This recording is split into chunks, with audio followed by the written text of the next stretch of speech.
Kattappana DE ഓഫീസിന് മുമ്പിൽ ധർണ നടത്തി അധ്യാപകർ. സംസ്കൃത അധ്യാപക ഫെഡറേഷൻ, കാഞ്ഞിരപ്പള്ളി രൂപത കാത്തലിക് ടീച്ചേഴ്സ് ഗിൽഡ്, ദേശീയ അധ്യാപക യൂണിയൻ, KPSTA, KSSTF എന്നീ അധ്യാപക സംഘടനകളുടെ സംയുക്ത ആഭിമുഖ്യത്തിലാണ് ധർണ നടത്തിയത്.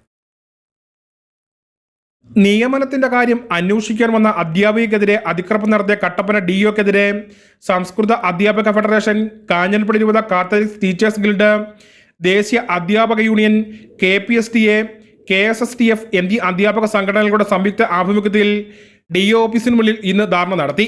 സംസ്കൃത അധ്യാപക ഫെഡറേഷൻ സംസ്ഥാന ജനറൽ സെക്രട്ടറി പത്മനാഭ മാസ്റ്റർ ധർണ ഉദ്ഘാടനം ചെയ്തു. വിദ്യാഭ്യാസ അധികാരിക്കെതിരെ നടപടിയെടുക്കുന്നതുവരെ സമരം ചെയ്യുമെന്നിവിടെ ഉറക്കെ പ്രഖ്യാപിക്കുകയാണ്.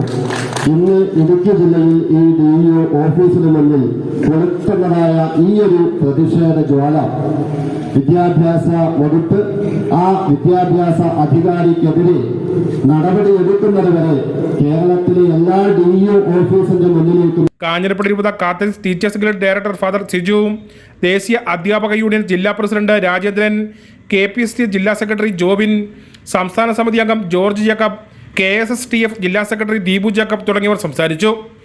കട്ടപ്പന DE ഓഫീസിൽ നിന്നുണ്ടായ ഈ സംഭവത്തിൽ തുടർ നടപടി സ്വീകരിച്ചില്ലെങ്കിൽ കേരളത്തിലെ എല്ലാ ഓഫീസുകളിലേക്കും ധർണ സംഘടിപ്പിക്കുമെന്ന് സംയുക്ത അധ്യാപക സമരസമിതി അറിയിച്ചു. കാഞ്ഞിരപ്പള്ളി രൂപത വിദ്യാലയങ്ങളിലെ അധ്യാപകർ, സംസ്കൃത അധ്യാപകർ, ഇടുക്കി, കോട്ടയം ജില്ലകളിലെ അധ്യാപകർ തുടങ്ങി നിരവധി പേർ ധർണയിൽ പങ്കെടുത്തു.